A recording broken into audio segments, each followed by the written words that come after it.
देखिए, आप ध्यान से मेरी बात सुनिए। अभी आप बैठे यहाँ आए, दरबार ने आपसे छोटा सा 2 लाइन का संकल्प कराया। यह आपका दरबार ऐसा है कि यहाँ ज़्यादा आडंबर नहीं है। आप आते हो, आपको पता भी नहीं लगता, आप में कितनी गंदगी निकल के नष्ट हो जाती है, आपको उसका पता नहीं लगता, लेकिन हाँ, एहसास होता है कि हल्के हो। अभी आप बैठे अपने संकल्प किया 2 लाइन पर, बाबा और माँ की कृपा से ऐसी तमाम गंदगी जो आपको कम करती थी, सबसे आगे रहती थी, ज़्यादा गंदगी थी,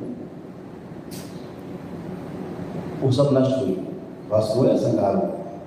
आपको उसका पता भी नहीं लगा, लेकिन हो गए। परिणाम आपके सामने ये है, जो भी आपको कष्ट हो रहे थे यहाँ आने से पहले, आप थे, आप पहली बार अभी आप आए, लेकिन जो भी आपको कष्ट हो रहे थे उसका प्रमाण ये कि सब जो संघार हुए, कष्ट हुए, कि आपको अब वो कष्ट नहीं है शरीर में।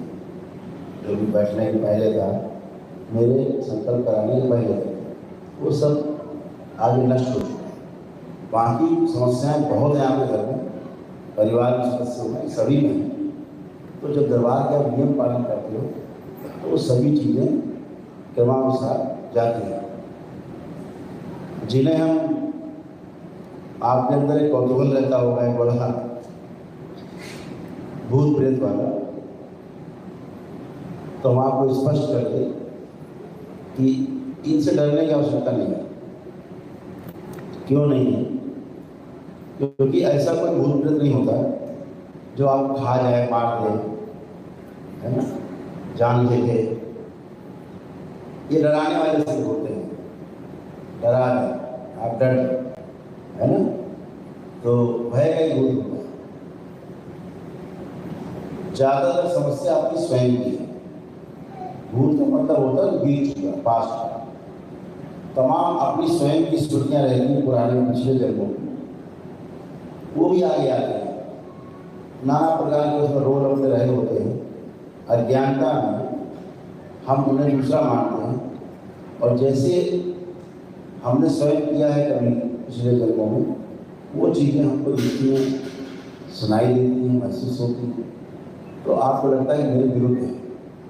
जैसे किसी जन्म में आप मान लीजिए जानवर थे, तो वो स्मृतियों में कभी आ गया सामने, आपको लगेगा जानवर दिख गया, है ना, खा गया, खा जाएगा, ऐसा स्वयं को ही आप देखते हैं। कभी कोई चीज़ दिख गई, कभी दिख गई, तो वो भूत काल का है, इसलिए भूत कहते हैं उसको, ठीक है। उसमें आप जीने लगेंगे, तो वैसे ही जीना होगा आपका, और वैसे ही मरना भी होगा। जो समस्या है असल में पितरों की, हमारे जो पितर हैं, जाने का कोई जुगाड़ नहीं, कहीं जाने का जुगाड़ नहीं। आदमी शरीर में रहे, चाहे शरीर से बाहर रहे, जीवन कोई अपने परिवार को नहीं छोड़ना चाहता। बड़े से बड़ा क्रिमिनल इसलिए पकड़ा जाता है, चाहे 10 साल में पकड़ा जाए या 20 साल में, लौट के अपने परिवार की तरफ आने की कोशिश करता है, जिसकी कमजोरी है, और पुलिस पकड़ लेती कभी कभी। तो अगर कोई क्रिमिनल कोई कांड करके चला जाए, फिर अपने परिवार न लौटे कभी, तो कभी नहीं पकड़ा जाता। अपने पुराने दोस्तों मित्रों से नाम ले, कभी नहीं पकड़ सकती पुलिस, लेकिन उसके अंदर एक भाव रहता है पीछे वालों से मिलने का, ना छोड़ने का, मोह, तो लोग फिर आता पकड़ जाए। तो ऐसे ही आप समझो कि जो पितर हैं वो कहीं जाते नहीं, आपके साथ ही रहना चाहते, चाहे मोहवश रहें, जैसे भी रहें, उनको लगता है कि यहीं रहना है, और इन शरीरों में रह करके हम जिंदा रहना है। शरीर छूट गया है, मर गए हैं, लेकिन फिर भी जिंदा रहना चाहते हैं आपके शरीर होगी। तो जो चीज़ें रह गई उनको पूरा करने में सोचते, चलो शरीर रह के पूरा करेंगे, तो थोड़ा सा आपको उनकी भावनाएं, उनके विचार, उनकी स्मृतियाँ नहीं करती। अगर वो रोगी रहे हैं, चाहे वो 2 पीढ़ी पहले के पूर्वज हो, चाहे 100 पीढ़ी के पहले के पूर्वज हो, अगर मुक्ति नहीं हुई है या मुक्ति हो भी गई है, उनकी स्मृतियाँ हैं, पड़ी हुई हैं, तो जैसी स्मृतियाँ थी आप वैसे ही धीरे धीरे आपकी बॉडी उसको स्वीकार कर लेती है, और फिर वैसे ही बॉडी बनने लगती है। रोगी थे तो रोगी बनने लगते हैं, अगर योगी थे, पुजारी थे, तो आप वैसे बनने लगते, वो व्यापारी थे बड़े, तो आप वैसे बनने लगते, वैसे हर बात करते, है ना, जैसे थे। आप वैसा ही बनने लगते हो, शरीर के रोग भी उसी तरह से बनने लगते हैं। तो तमाम चीज़ें हम देखते हैं, दरबार ये देखता है कि जिसमें 100 रोग हमने देखे खानदान में, उसमें से 90 रोग नकली हैं। नकली का मतलब कष्ट तो है, पीड़ा भी है, रोग बन भी गए, कैंसर बन गए, लेकिन वो आपके भोग नहीं है, कोई और आपके शरीर में रह करके अपने भोग काट रहा होता है। समझ रहे हैं? आपके शरीर में रह के कोई अपने भोग काटता है, अपना कोई उसके भोग काटते रहते हैं आपके शरीर में, और आप कष्ट में रहते हैं, पीड़ा में रहते हैं। तो ये भी है, देवी देवता है, उनका साम्राज्य है ही नहीं, हो तो चले कैसे, व्यवस्था कैसे बने? ईश्वर है। जिन्हें भूत प्रेत कहते हैं उन्हें आप ऐसे समझो जैसे आप हैं, आपका परिवार है, आपके माता पिता हैं, तो माता अलग परिवार से आई, पिता अलग परिवार से, दो अलग अलग डीएनए के ऊर्जापथ हैं, यानी दो अलग अलग कुल हैं। ठीक है? तो जब दो कुल में आपके माता और पिता का विवाह हुआ, एक हुए, तो क्या हुआ? दो कुलों का समागम हो गया, दो कुलों के पितृ का रास्ता एक जैसा हो गया। वो इधर आ सकते हैं, जैसे स्थूल जगत में भी कोई समधी हो गए, साले बहनोई हो गए, है ना, ऐसे सब रिश्ते हो गए ना, तो आ जा सकते हैं घरों में।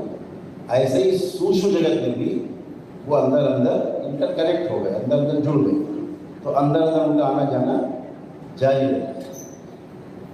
तो जो बाहरी रिश्ता उनको क्या बोलते हैं? रिश्तेदार। रिश्ता हुआ तो रिश्तेदार बोलते हैं, खानदानी भी बोलते हैं।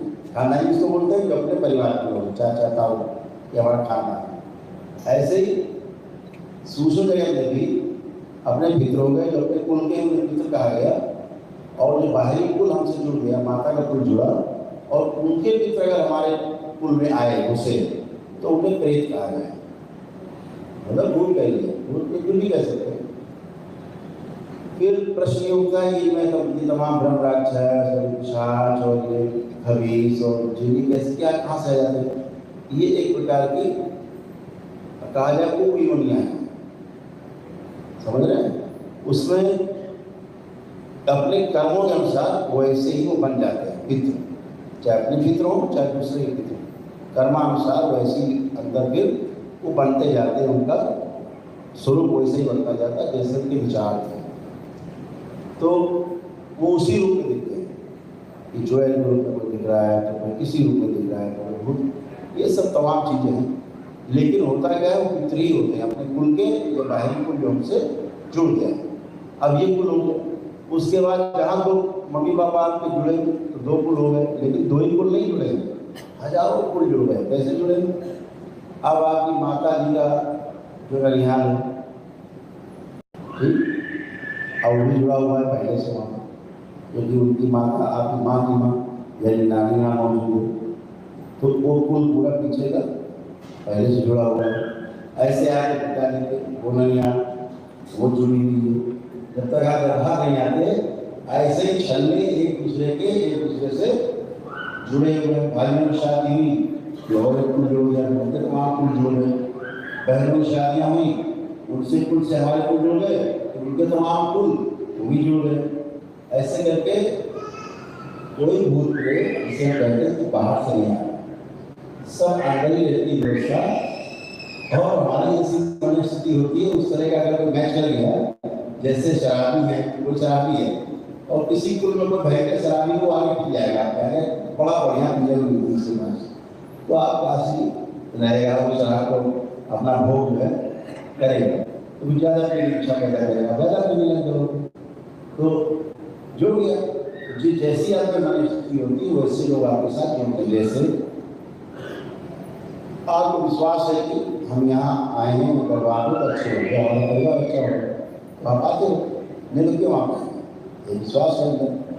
जैसे कोई मित्र है, आप बैठते हो, आपको विचारधारा का होगा तो आप उसके साथ बैठते हो, और नहीं तो 2-4-10 बार बैठने के बाद आप जान जाते हो कि यार ठीक, तो आप उससे किनारा करते हो, विचारधारा नहीं मिली ना। तो ये स्थूल जगत में होता है, ऐसे सूक्ष्म में होता है। अब कोई अगर गुजारी करता और शराबी अगल बगल जो जीवन है डीएनए में घूम रहे हैं, वो कहेगा दारू नहीं पीता, अब उसको दारू नहीं मिलेगी तो कहेगा पुजारी है तो दूर रहेगा, ठीक है ना। या कोई दारू पीता है और पुजारी भी पुण्यात्मा हुआ कि तुम वो पास नहीं आएगा, क्या ये शराब पिया दो रोज से। तो जैसे आपका मन स्थिति होती है वैसे पितर आपके साथ तालमेल बनाते हैं। जैसे जिन पितरों की आपने सेवा की होती है शरीर रहते हैं, ज़्यादा सेवा जो करता है तो वो उन्हीं के साथ टिक जाते हैं। मोह होता है ना। हमसे बहुत लोग पूछते गुरुदेव हमारे 4 भाई तो बड़े मजे में, हम ही कष्ट में, हमारा पूरा परिवार कष्ट में है और हमने इनकी सेवा की, पिताजी की और माता जी की सेवा की और उस पर हम ही कष्ट में। तो आपको कष्ट दे नहीं रहे हो, आपके माता पिता कष्ट में थे, कष्ट में जीवन उन्होंने जिया है, छोड़ा है, उनकी स्मृतियाँ कष्ट वाली हैं, रोग थे, मोह में आपने सेवा की है तो मोह में आपको छोड़ जा भी नहीं रहे थे, आपके साथ ही रहना चाहते हैं।